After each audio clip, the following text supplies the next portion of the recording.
Mummy जी। एक परिवार की भावुक कहानी। सुबह के 10 बजने वाले थे। रसोई में खड़ी भारती चिंतित नजरों से अपनी सास नंदा जी को देख रही थी। नंदा जी खिड़की के पास बैठी बाहर की ओर ताक रही थी। मम्मी जी, 10 बजने को आए हैं। आप नाश्ता क्यों नहीं कर रही? भारती ने धीरे से कहा। खाली पेट रहेंगी तो तबीयत बिगड़ जाएगी।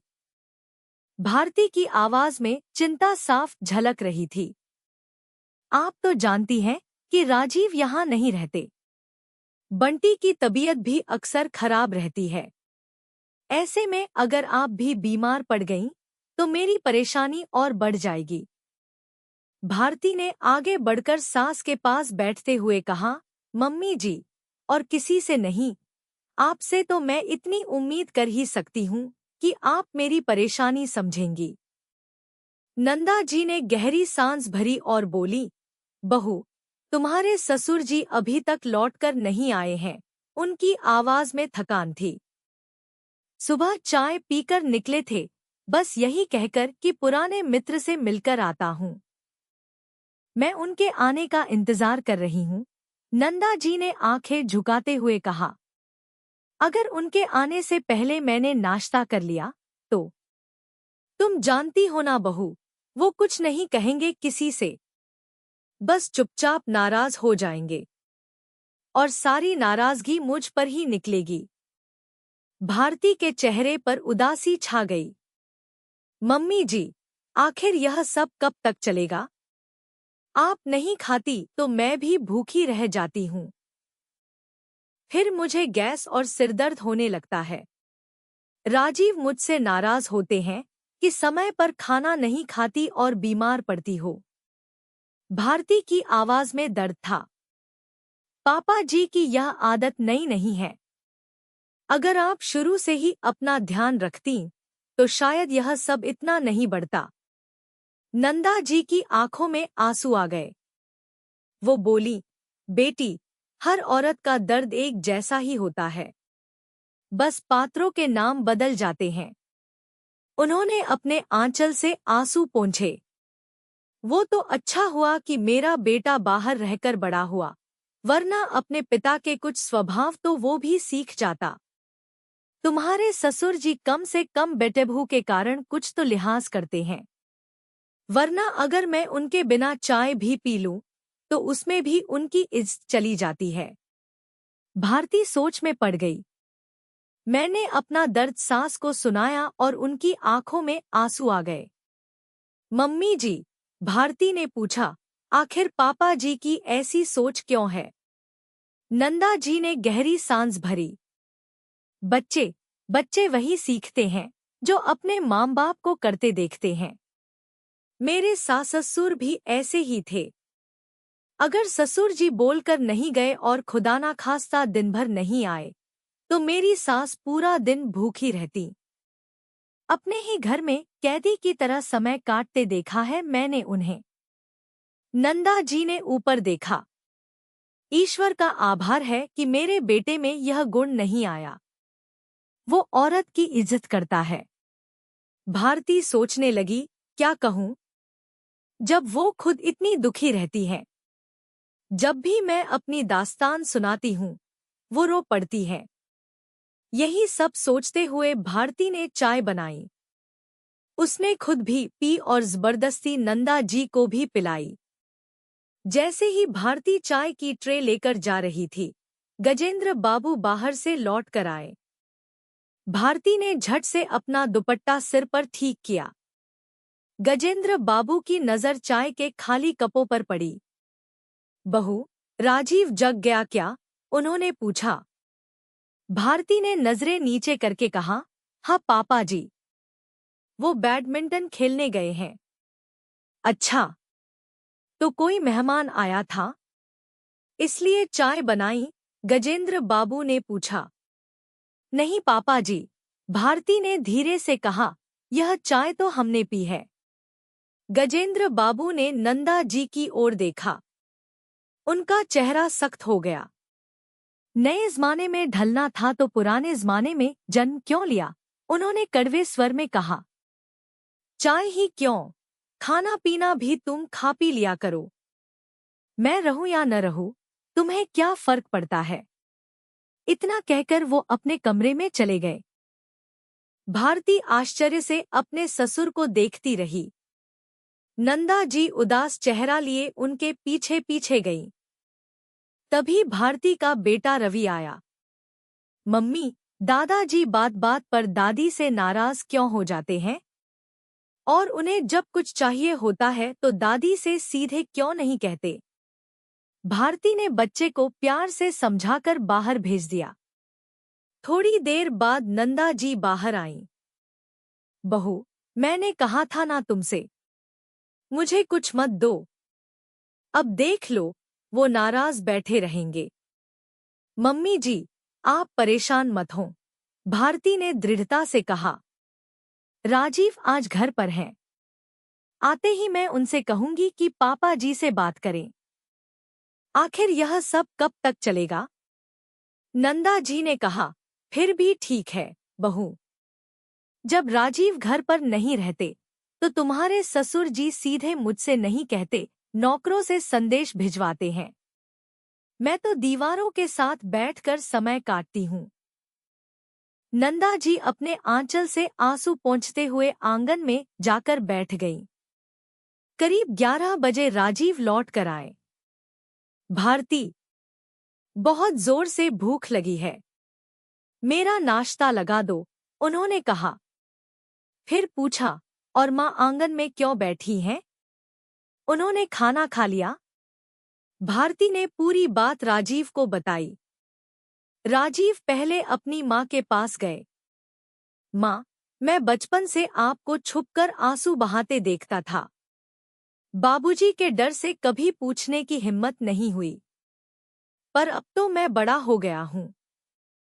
आप अपनी तकलीफ मुझसे साझा कर सकती हैं। बेटे का इतना कहना था कि नंदा जी बच्चों की तरह रोने लगी। मम्मी जी, अगर आप ही हिम्मत हार जाएंगी तो मुझे कौन हिम्मत देगा? भारती ने कहा। राजीव से रहा नहीं गया। माँ, मैं आपसे वादा करता हूँ, यह आखिरी बार होगा जब आप बाबूजी की वजह से आंसू बहाएंगी। उन्होंने भारती से कहा, बहुत दिन हो गए सबने अलग अलग खाना खाया है। तुम डाइनिंग टेबल पर सबका खाना लगाओ। मैं अभी आता हूँ। इतना कहकर राजीव अपने पिता के पास चला गया। गजेंद्र बाबू शांति से अखबार पढ़ रहे थे, मानो कुछ हुआ ही न हो। पापा, मैंने सुना आपने भी नहीं खाया, राजीव ने कहा। मुझे भी देर हो गई है। चलिए, दोनों साथ मिलकर खाते हैं।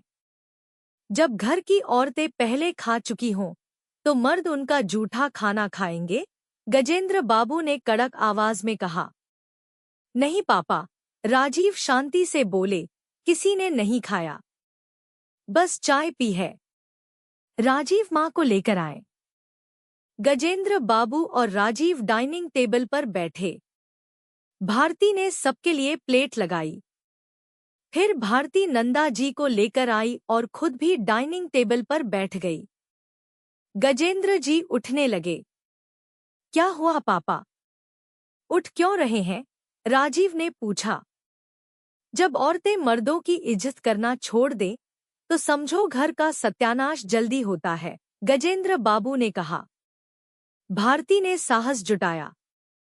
पापा जी, माफी चाहूंगी, पर औरत खड़े होकर खिलाए तो मर्दों की इज्जत नहीं घटती, और साथ बैठकर खा ले तो इज्जत चली जाती है। यह कैसी सोच है? भारती की आवाज में दृढ़ता थी। पापा जी, यह एक पुरानी मानसिकता है। आप सोचिए, अगर घर की औरतें स्वस्थ न रहें, तो पूरे घर और परिवार की जिम्मेदारी कैसे उठाएंगी? आप बिना बोले घर से निकल जाते हैं। बेचारी मम्मी जी इस उम्र में भी आपके लिए बैठी रहती हैं, और आप कभी खुलकर उनसे कुछ कहते नहीं। तो आखिर ये बेचारी अपने मन की बात किससे कहें? गजेंद्र बाबू चुप रहे। राजीव बोले, पापा, हम कुल 5 लोग इस घर में रहते हैं। अब हम आपस में बात नहीं करेंगे तो किस्मत के रिश्ते हैं क्या? यह पुराने समय में चलता था जब औरतें मर्दों को खिलाकर खुद बाद में खाती थीं, क्योंकि घर के मर्द जल्दी काम पर निकल जाते थे। फिर औरतें अपना सारा काम निपटा कर खाना खाती। राजीव ने आगे कहा, अगर आज की महिलाएं अपना ख्याल नहीं रखेंगी, तो सोचिए मैं नौकरी छोड़कर बच्चे, घर और परिवार सब कैसे देखूंगा? पापा, आप सोचकर देखिए कि माँ ने आज तक क्या क्या किया है। आप खुद समझ जाएंगे कि औरतों का काम इतना आसान नहीं है। बेटे की बात सुनकर गजेंद्र बाबू ने चुपचाप खाना खाया और अपने कमरे में चले गए। रात को जब नंदा जी कमरे में आईं, तो चुपचाप अपनी जगह लेट गईं। गजेंद्र बाबू उठकर बैठ गए। नंदा जी भी उठकर बैठ गईं। क्या मेरी वजह से तुम्हें इतने सालों तक बहुत परेशानी हुई? गजेंद्र बाबू ने धीरे से पूछा। नंदा जी ने कहा, परेशानी नहीं, पर अकेलापन जरूर लगा। आप सीधे मुंह से कभी बात नहीं करते थे, हर वक्त अलग अलग रहते थे, और बात बात पर आपका नाराज होना कहीं न कहीं मुझे बहुत तकलीफ देता था। उनकी आवाज कांप गई। फिर भी मैं खुश रहती थी कि अगर आप खुश हैं, तो मैं भी खुश हूं। पर अब मेरी उम्र देखिए, आखिर कितने दिन मैं आपके चेहरे पर खुशी देखने का इंतजार करूंगी? इतना कहते हुए नंदा जी रोने लगी। उन्हें रोते देख गजेंद्र बाबू को एहसास हुआ कि सच में जीवन के कितने साल उन्होंने अपने अहम की वजह से अकेले गुजार दिए। वो तो अच्छा हुआ कि बहू ने आज यह बात उठाई, गजेंद्र बाबू ने कहा, वरना मैं जीवन भर तुम्हारा दोषी ही बनकर रह जाता। उन्होंने गहरी सांस भरी। मैं कोशिश करूंगा। जीवन के जो कुछ साल बचे हैं, उनमें तुम्हें कोई परेशानी न हो। अब अगर तुम्हें भूख लगे तो तुम खा लिया करना। मेरा इंतजार मत करना। स्वभाव को बदलना इतना आसान नहीं। फिर भी मैं कोशिश करूंगा। इतना कहकर वो सो गए। अगले दिन सुबह गजेंद्र बाबू सैर के लिए बाहर निकल रहे थे। नंदा जी उम्मीद भरी नजरों से उन्हें देख रही थी। मुझे देर हो जाए तो तुम चाय पी लेना, गजेंद्र बाबू ने कहा। इतना कहकर वो निकल गए। नंदा जी के चेहरे पर मुस्कुराहट आ गई। भारती बोली, मम्मी जी, पापा जी ने पहल की है, अब आप भी उसमें अपना योगदान दीजिए। मैं तो कहती हूँ, कल से आप भी पापा जी के साथ सैर पर जाइए। इसी बहाने आप दोनों को एक दूसरे से बात करने का मौका मिलेगा। नंदा जी की आंखों में आंसू आ गए। बहू, किन शब्दों में तुम्हारा आभार प्रकट करूं? सास अपनी बेटी से बढ़कर बहू का घर बसाती है, पर तुमने तो इस बुढ़ापे में मुझे नई खुशी दे दी है। भारती मुस्कुराई। मम्मी जी, बहू के आंसू हों या सास के, दर्द तो एक ही है। आप ही तो कहती थी, दर्द वही रहता है, बस चेहरे और रिश्ते बदल जाते हैं। समापन। वो दिन था और आज का दिन है। गजेंद्र बाबू ने अपने पुराने विचारों को बदलने की भरपूर कोशिश की, और वो कामयाब भी रहे। अब सब मिलजुल कर रहते थे, अपने मन की बातें एक दूसरे से साझा करते थे। अब कोई किसी के दुख का कारण नहीं बनता था, क्योंकि अंत भला तो सब भला।